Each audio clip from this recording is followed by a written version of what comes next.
चलो ठीक है, फिर से एक ट्रेड का टाइम आ गया। इसमें मैं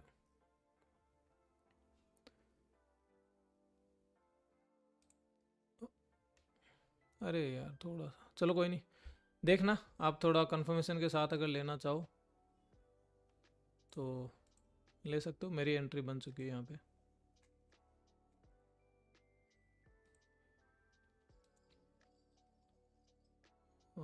1:3 मेरा यहाँ कहीं हो रहा है। मार्केट इस एफ पे आके टैप होगा तो मैं इसको C2C कर दूंगा, क्योंकि उसके बाद में मैं इसमें किसी तरीके की रिस्क नहीं लेना चाहूँगा। ठीक है, आप लोगों को आरआर मैंने लगा दिया था। आप मे भी हो सकता है आपसे एंट्री मिस हुई है या फिर जो भी हुई है, कोई बात नहीं। ठीक है, इस एफ पे टैप होते ही मैं इसको C2C कर दूंगा। C2C करने का सीधा सीधा लॉजिक है कि एफ को अगर मार्केट रिएक्ट मार गया, रिएक्शन मान गया इसका, और यहाँ से बाइंग शो कर दी, तो फिर ये मेरा SL भी लेके निकल जाएगा। तो इसके बाद में मैं इसको यहाँ तक तो ला सकता हूँ ताकि मेरी रिस्क बहुत कम हो जाएगी। ठीक है, और कुछ ना कुछ क्वांटिटी मैं इसमें निकालता जाऊँगा क्योंकि मैं ऑलरेडी प्रॉफिट में हूँ। फिर मेरे को अगर कुछ लंबा होल्ड करना हुआ तो फिर देखेंगे। और मैं TP एक बार के लिए हटा रहा हूँ, SL में ट्रेल करूँगा।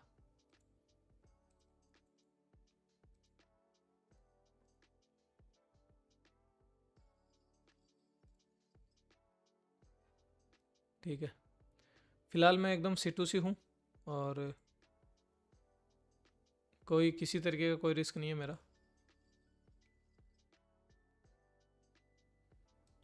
अब इसमें कंटिन्यू सेलिंग आ जाए ना, मज़ा आ जाएगा।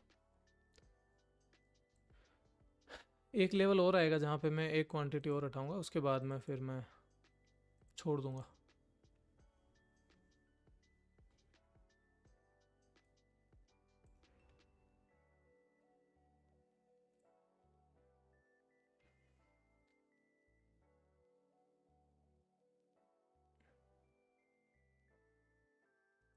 चलिए, अब जो मेरी क्वांटिटी बची है ना 3 की, इसको मैं ट्रेल करूँगा।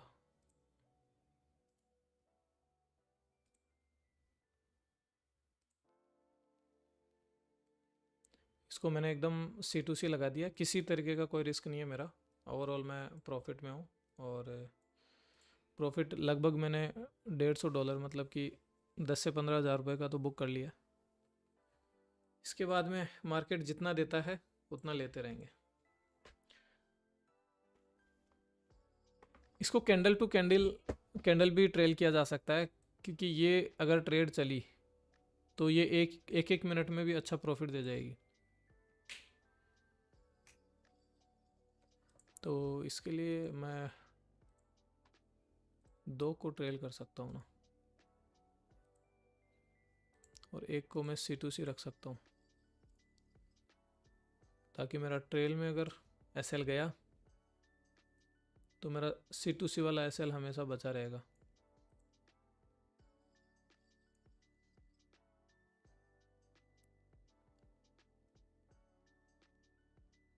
ठीक है,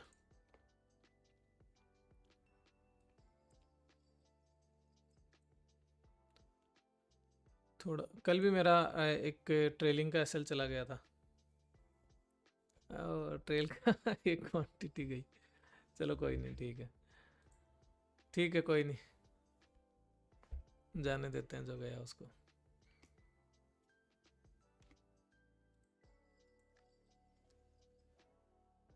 क्या लग रहा है वो डाउन? सही बात है कमल जी, तो डाउन का ही प्लान कर रहे हैं हम।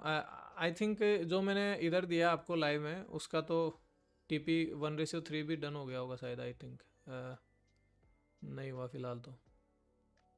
कोई नहीं, 1:2 1:3 के बाद में आप जितना ट्रेल करो आपकी मर्जी है। आप चाहो तो उसको 50% बुक करके और आगे के लिए ट्रेल कर सकते हो। नहीं तो आप पूरी क्वांटिटी निकाल सकते हो, नहीं तो आप 70% निकाल के 30% रख सकते हो। वो आपका रिस्क मैनेजमेंट है, आप अपने हिसाब से जो भी कुछ करना चाहो रखना चाहो रख सकते हो। जैसे मैं बताऊं आपको, अगर अगर मान लो आप 1:2 पे 1:2 पे अगर आप 50% क्वांटिटी हटा देते हो, तो इसमें आपको ये फ़ायदा है कि आपने अगर मान लो 10 स्लॉट लगाएं फॉर एग्जांपल, ठीक है, बड़ा सोचोगे तभी बड़ा कर पाओगे। अगर आपने 10 स्लॉट लगाएं सेलिंग के, 1:2 पे आपका 50% बुक हो जाता है, मतलब कि 5 लॉट आपके प्रॉफिट में बुक हो जाते हैं। ठीक है, अब आपके पास में 50% क्वांटिटी बची है। 50% का मतलब है कि आपका जो पीछे आपने स्टॉप लॉस लगाया ना, वो भी 50% हो गया। सपोज आपका 10 लॉट का स्टॉप लॉस था पीछे $1,000 मान लो फॉर एग्जांपल, तो $1,000 में से आपका $500 तो एसएल कम हो गया सीधा सीधा। और आपने 1:2 पे अगर 50% बुक किया तो आपका $1,000 का प्रॉफिट हो चुका है ऑलरेडी। अब आपका 1,000 का प्रॉफिट डन है। अब उसी ट्रेड का 1,000 का प्रॉफिट आप ले चुके हो और $500 का आपको एसएल देना पड़ सकता है, क्योंकि अभी ट्रेड अपनी कंप्लीट नहीं हुई है। जब तक कि पैसा जेब में नहीं आ जाए तब तक ट्रेड कंप्लीट नहीं है अपनी। अगर उसी ट्रेड का और हमें प्रॉफिट मिलता है, जितना भी प्रॉफिट मिलता है 1:5 तक अगर हम जाते हैं तो हम और लगभग $2,500 के आसपास प्रॉफिट कर लेंगे। लेकिन उस पर रिस्क कितना है, पीछे रिस्क तो कुछ है ही नहीं। हम तो ऑलरेडी $500 प्रॉफिट में लेके बैठे हैं, और $500 का मतलब $1,000 प्रॉफिट में लेके बैठे हैं, $500 हम एसएल देने के लिए तैयार हैं, वो भी लगा नहीं है। तो दोनों तरफ से हमें फ़ायदा है, जाने को हमारा कुछ भी नहीं है, ऑलरेडी प्रॉफिट में, विन विन सिचुएशन है। अभी मैं इस ट्रेड की बात करूं अगर आपसे, जो मैंने ये ट्रेड लिए, मैंने लगभग 70% क्वांटिटी 80% क्वांटिटी यहाँ बुक कर दी है। और अब ये मेरी ट्रेड मान लो, कुछ भी हो सकता है ट्रेडिंग में, ऐसा नहीं है कि ऐसा हो सकता। अगर ये ट्रेड हमारी यहाँ तक निकल जाती है 1:15 तक, तो मैंने जितना प्रॉफिट इस 70-80% क्वांटिटी को बुक करने में लगाया ना, ये 20% क्वांटिटी मेरे को उससे ज़्यादा प्रॉफिट दे जाएगी। देख रहे हो, 250 पिप दे जाएगा, क्योंकि मैंने जो प्रॉफिट लिया है वो कितना लिया है, सिर्फ 70 पिप का प्रॉफिट लिया है, 60-70 पिप का, और ये 250 पिप दे के जाएगा मैं, तो 4 गुना प्रॉफिट मिलेगा। तो जितना प्रॉफिट हमने बुक नहीं किया उससे ज़्यादा हमारी 20% क्वांटिटी दे जाएगी। तो ऐसे हम रिस्क मैनेज कर सकते हैं। ठीक है, तो अभी इसमें ये ट्रेड अगर चल जाती है तो अच्छी बात है, नहीं चलती है तो हम ऑलरेडी प्रॉफिट में इस ट्रेड में बुक कर चुके हैं। आपको जो टारगेट बताया था वो भी आपका कंप्लीट है। 1:3 के बाद में आप चाहे जितना लेके जाओ, मस्त फट रहा है, एकदम मज़ा आ रहा है। अब हमारी एक क्वांटिटी जो है ना, उसी में अपने को मज़ा आ जाता है अगर टारगेट अपना हिट होता है तो। मैं इसमें आपको स्पोर्ट में बोल रहा था कि ये 75 तक भी जा सकता है, ऐसा मैं बोल रहा था, जा सकता है, जाएगा नहीं जाएगा वो अलग बात है। एक एक इस लेवल पे भी हमारी नज़र रहेगी।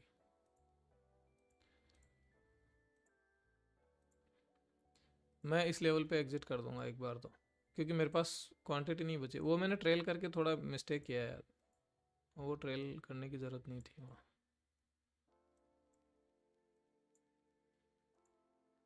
हम्म। ये वाले ट्रेल में गया, अपने ट्रेल के बाद में गया ही नहीं मार्केट ऊपर।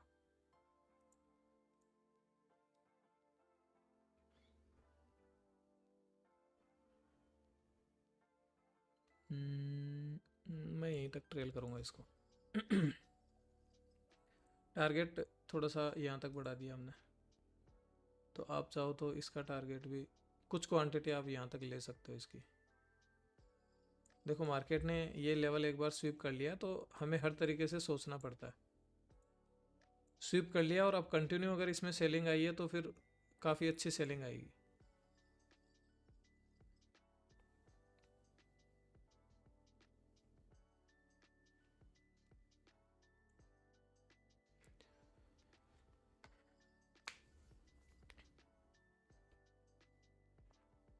मज़ा आ गया होगा अब तो, क्योंकि ये ट्रेड एडवांस में बोल के दिए आरआर लगा के।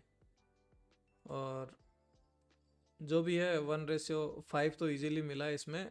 मतलब पूरा नहीं ले पाते हम लोग, 1:3 तक अगर माने तो उसमें भी 80 पिप है, और अभी देखा जाए तो 150 पिप है। लोग 20-20 पिप 30-30 पिप में नाचने लग जाते हैं। तो अपने को वो नाच गान नहीं दिखाना है, अपने को कंसिस्टेंसी बना के और जितना मैक्सिमम प्रॉफिट हम ले सकते हैं मार्केट से वो देखना चाहिए। कि अगर एक बार प्रॉफिट हाथ में आ गया ना अपने, फिर तो चलने ही दो ना। लॉस की एंट्री को जल्दी एग्जिट करना चाहिए हमें, प्रॉफिट की एंट्री हमें होल्ड करनी चाहिए, मेरा ये मानना है।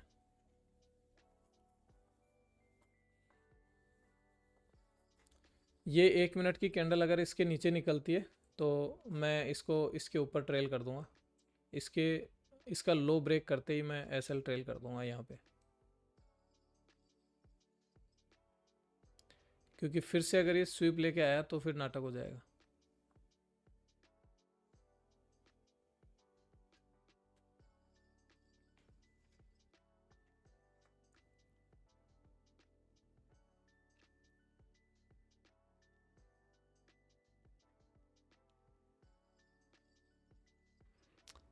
जोर आ रहा है मार्केट को बहुत।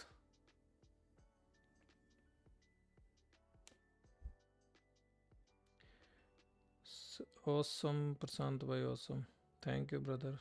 गौरव भाई, यू आर ग्रेट सर। अरे गौरव भाई, थैंक यू, पर ग्रेट की बात नहीं है। हम मार्केट को थोड़ा समझने की कोशिश कर रहे हैं और समझ रहे हैं धीरे धीरे। और मार्केट का तो ऐसा सीन है कि आपको ज़िंदगी भर इसको समझते ही रहना पड़ता है।